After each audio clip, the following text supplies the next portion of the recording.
The Israeli occupation military announces beginning a wave of airstrikes on the coastal city of Tyre in southern Lebanon.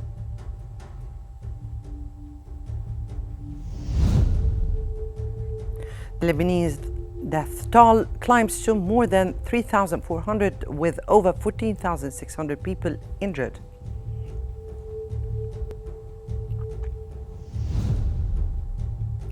And an Israeli airstrike on a school sheltering displaced people kills at least 10 and injures around 20.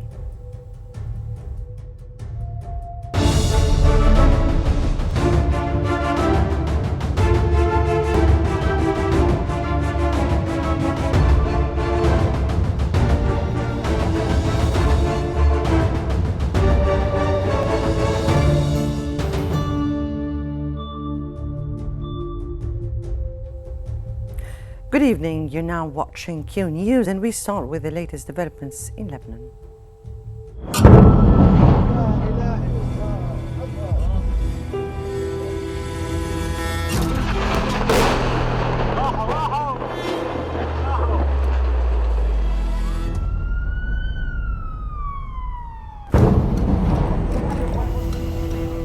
منطقة سكنية لا فيها أشياء عسكرية ولا فيها شيء. مثل أول شيء أنا عاجز وبدي أهرب.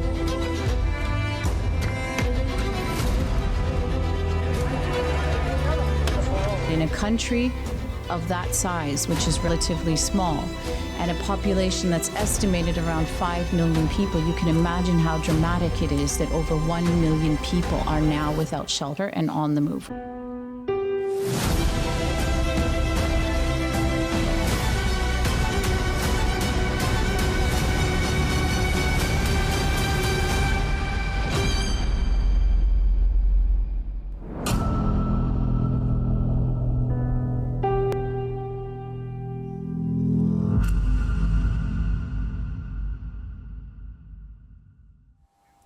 The Israeli occupation military has announced it began a wave of airstrikes on the coastal city of Tyre in southern Lebanon. The attack comes after the army issued evacuation orders for at least 15 buildings earlier today. Today, the initial strikes happened in the relatively early hours of the morning following evacuation threats. There was another round of strikes in the afternoon.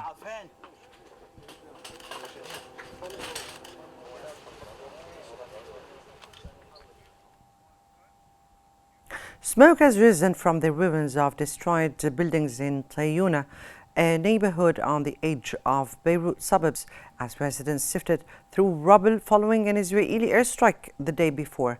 An Israeli airstrike flattened the building near one of Beirut's busiest traffic junctions yesterday, shaking the Lebanese capital as Israel kept up its intensified bombardment.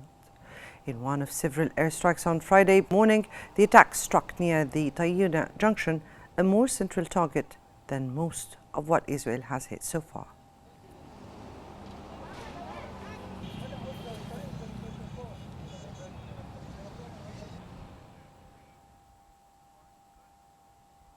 The Lebanese death toll from Israel's onslaught since October 7, 2023 has climbed to 3,452 with over 14,664 people injured.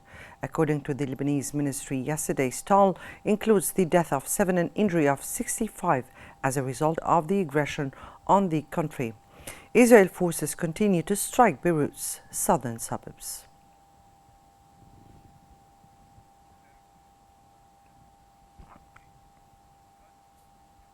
The Israeli occupation army has reported that approximately 65 rockets have been identified crossing from Lebanon into Israel's western Galilee area.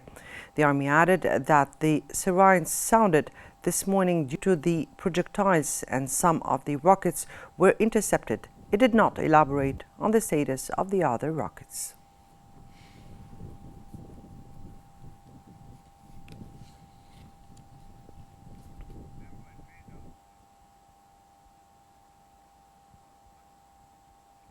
At least 4 Israeli strikes have hit Haret Haik municipality in Beirut's southern suburbs, sending dark clouds of smoke into the sky. The strikes came shortly after the Israeli occupation army issued a new call to evacuate the area. Since Tuesday, Israel has carried out several strikes on the city's southern suburbs. Repeated Israeli air strikes on southern Beirut have led to a mass exodus of civilians from the area.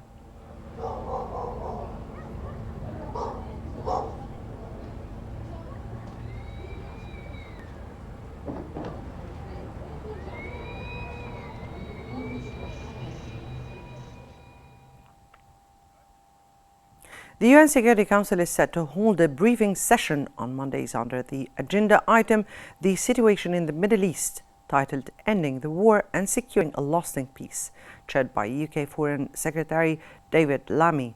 The Council is set to receive a briefing from the Special Coordinator for the Middle East Peace Process, Tor Winsland.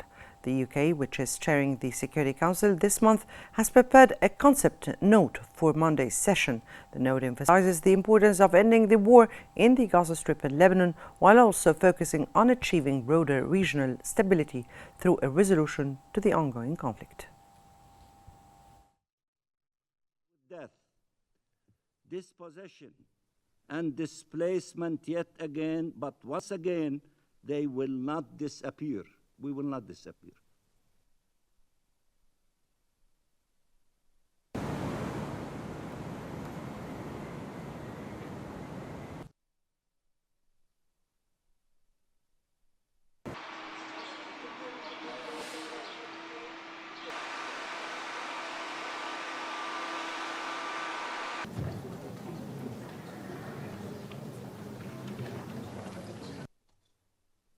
There being no objection, it is so decided. Israeli aggression against Lebanon has intensified, with airstrikes, clashes and humanitarian crises escalating across the region.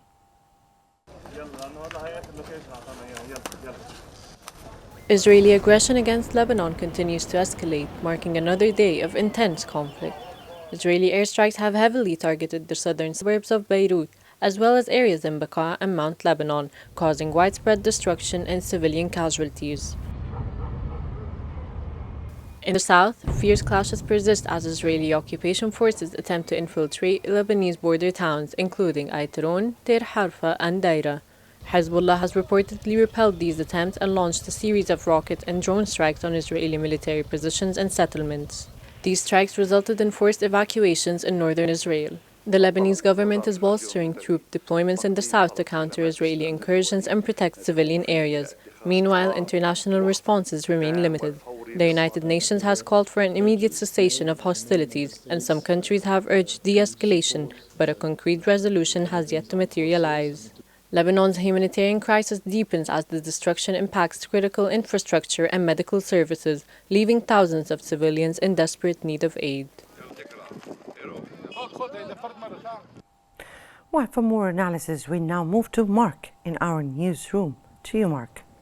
Thank you, Maya. So for more on Lebanon, we are now joined from Paris by the international law professor, Dr. Majid Boudin, who we welcome to Qnews. What do you make of the repeated Israeli attacks on UNIFIL positions in Lebanon, Doctor? Well, these continuous attacks are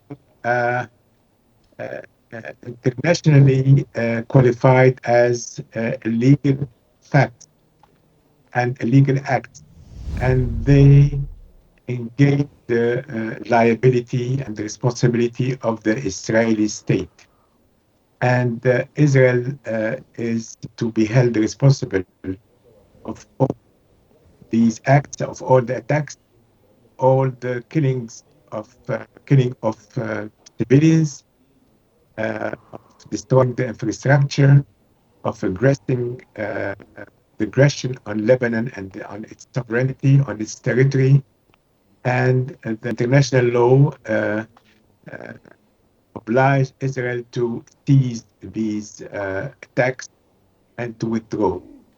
But now we have the international community must take action to stop this killing and to order Israel to evacuate Lebanon and to declare Israel as responsible. And the UNIFIL attacks on the UNIFIL it's the peacekeeping force, and the attack on the UNIFIL is a criminal act and qualified as an internationally illegal and lawful act on a peacekeeping force, which are compared to civilians. So Israel has no excuses in attacking UNIFIL and must be taken as the responsible and liable party on these attacks. But here we have. So given that, Dr. Bourdin, given that it's a legal act, as you say, why does Israel continue with this and want to eliminate the role of UNIFIL forces? Well, I am not saying that. It's the international law which is saying that. So it's the qualification that we are giving here are the qualification under international law. And here, why Israel is liable and responsible under international law, and it's continuing, because there is no wish or will from the international community, and particularly from the superpowers, to stop Israel from doing that. This is why Israel is purposely, intentionally doing these killings, and because Israel knows very well that nobody will stop it. But here, this is the political side. Now we have the legal side. And the legal side, you must go to the international jurisdictions, which can have their say in this matter, which are the International Court of Justice on one hand, and the International Criminal Court. So the international community and each country has to go before these fora, and request a condemnation of Israel, and then go to the United Nations and go to the Security Council. If the international community will not do that, what will happen? Israel will continue, and Israel now is taking momentum in this that it's launching against Gaza and south of Lebanon. This momentum is the election, the U.S. elections. Elections now, you have a president-elect, and then you have a president which is in duty, but his term is finishing in 2 months and a half. So this is why 2 months. So this is why Israel have this window to achieve what it has planned to do, and they don't care about the crimes they are doing. They think that there is an impunity. There is impunity, and de facto immunity and an impunity, and this is why they will continue this war. They are targeting to destroy completely Hamas and Hezbollah, but in the meanwhile, they are also making a lot of casualties. But this is why the international community had the responsibility to stand to protect these civilians, both in Gaza and in south of Lebanon. And you mentioned obviously the breaking of international law and the international community. Do you think the international community will ever stand up and hold Israel accountable? Well, we have seen international community when South Africa went to the ICJ, to the International Court of Justice, and requested this advisory opinion on the genocide. And we have seen the international community standing beside South Africa, and the matter is going on, but not sufficient now. But the war is spreading, and we have more casualties, we have more civilians killed, and we have to take further actions. and stronger actions, because it's predictable that if the international community does not do what the consequences of the omission of doing by a lot of states and by the international community. And this is in itself, it's a responsibility also. Well, Professor Majid Boudin, thank you very much for joining us, an international law professor. Thank you very much for being on our news bulletin tonight. Thank you, and back to you, Mona. Well, thank you so much, Mark, for the insightful analysis. And moving on to the latest developments in Gaza.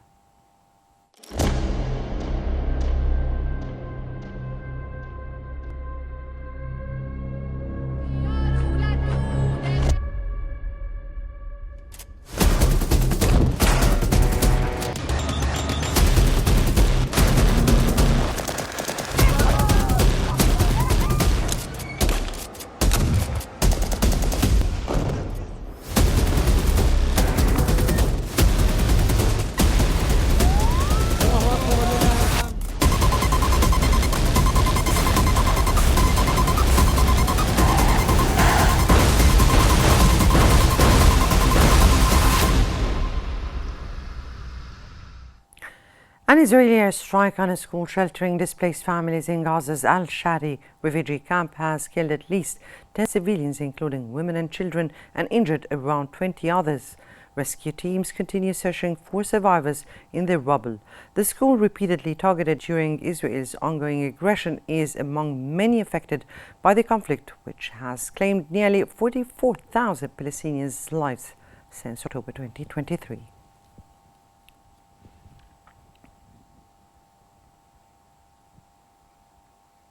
Palestinian Prime Minister Mohammed Mustafa has emphasized the government's ongoing efforts to ensure security, economic stability and financial resilience in the West Bank while striving to end Israeli aggression on Gaza.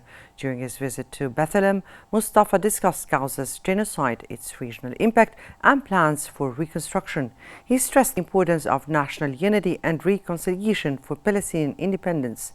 Mustafa also addressed challenges in the West Bank, including Israeli attacks and financial restrictions, highlighting the government's pursuit of tax revenue recovery and financial independence for Palestinians.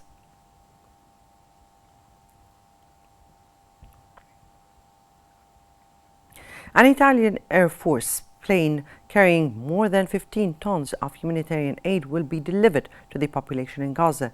The plane will be flying to Laranka Airport in Cyprus, after which all the materials it will be carrying will be transferred to Gaza. Earlier this year, Italy launched a flagship initiative dubbed Food for Gaza to help civilians there, and it has sent several consignments of aid to those hit by the war ravaging the Palestinian enclave.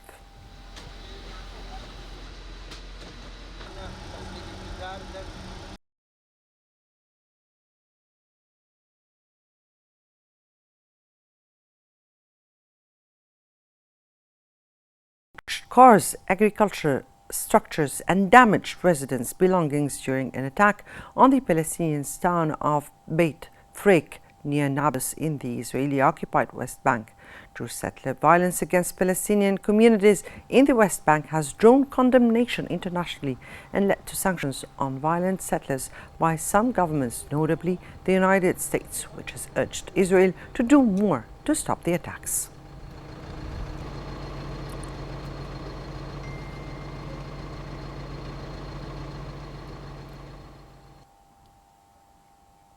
Five civilians have been killed and others have been injured in the bombing of the Palestinian side of Rafah city, south of the Gaza Strip, by the Israeli occupation's warplanes. Medical sources reported that 3 young men were killed and others were injured when an occupation drone bombed a group of citizens in Al Janaina area east of the Palestinian side of Rafah city. They added that 2 civilians were killed when they were targeted by the occupation's warplane in the Khirbet al-Ads area north of the city.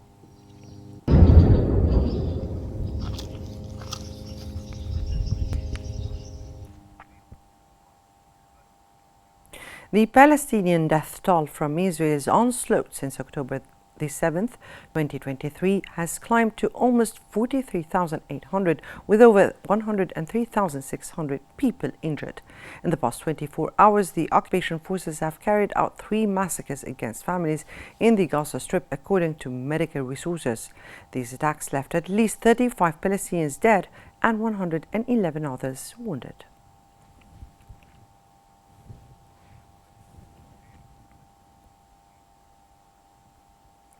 The Qnews municipality in southern Gaza has announced it ran out of fuel to keep water and sewage facilities working.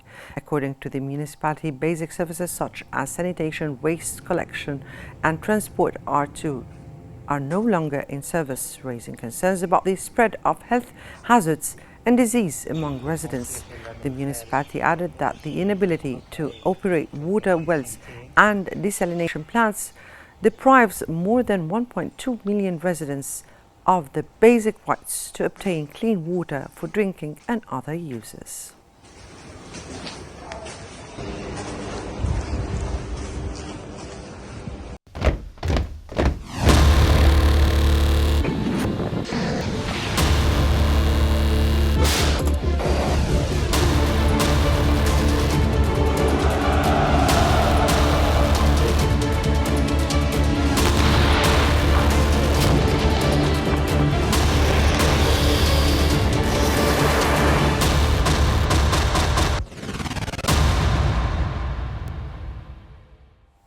Russia has reported launching attacks on several Ukrainian targets, including missile components production workshops, in the past week. Meanwhile, Ukraine has stated that it successfully repelled multiple Russian offensives in the last 24 hours. Russia's Ministry of Defense reported that over the past week, its military has captured multiple settlements and targeted Ukrainian missile production workshop, energy facilities, and military airports. Russian air defense intercepted Ukrainian HIMARS rockets, drones, and other threats. Meanwhile, Ukraine's general staff said Ukrainian forces fought over 100 battles with Russian troops, particularly in Kharkova and Pokrovsk.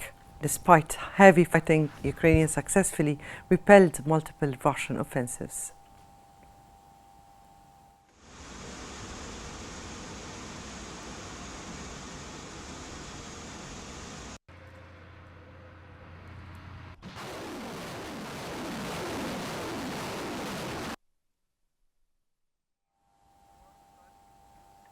Kremlin spokesman Dmitry Peskov has said that a phone call between Russian President Vladimir Putin and German Chancellor Olaf Scholz showed deep disagreements over Ukraine, but emphasized that the fact they held the conversation was a positive development. After the first call between the two leaders in nearly 2 years, Peskov said there were quite detailed discussions on the Ukrainian theme. Putin told Scholz any agreements to end the war in Ukraine must take Russian security interests into account and reflect new territorial realities. Even before his inauguration, of course, there was a little bit over-exaggeration that he would be able to do it overnight. That brings us to the end of our news bulletin. Here is what we've been covering. The Israeli occupation military announced beginning a wave of airstrikes on the coastal city of Tyre in southern Lebanon.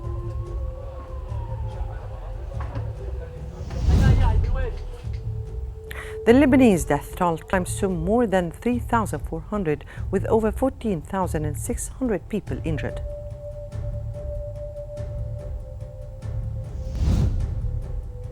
And an Israeli airstrike on a school sheltering displaced people kills at least 10 and injures around 20. This concludes our news bulletin for the hour. Don't forget to follow Qnews on YouTube, Facebook, X, Instagram, and TikTok at Qnews EGY to stay informed. Thank you for watching, and stay tuned for more coming up on Qnews.